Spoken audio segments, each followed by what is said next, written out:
Guys, ఇప్పుడైతే మనం perk ice cream అయితే చేసేద్దాం. ముందు అయితే దీన్ని కట్ చేసేద్దాం. కట్ చేయడం అయితే అయిపోయింది. ఇప్పుడు ఈ స్టిక్ తీసుకొని దీంట్లో పెట్టే ముందు మనం పాలు తీసుకుందాం రండి.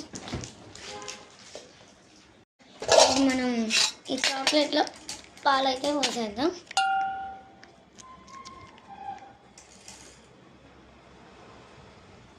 పోసేసాం. ఇప్పుడు మనం ఇదైతే ఫ్రిడ్జ్లో పెట్టేద్దాం.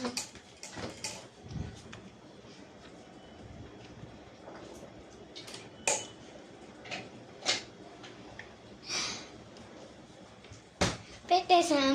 మనం 5 minutes తర్వాత చూద్దాం. బాయ్. ఐస్ క్రీమ్ అయిపోయింది, రండి చూసేద్దాం.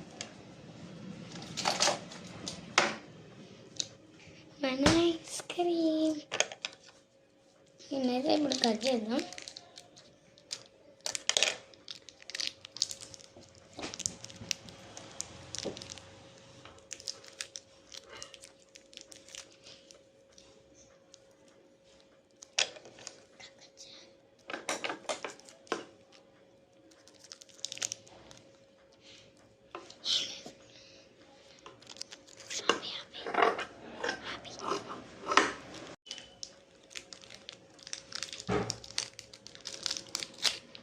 Ice cream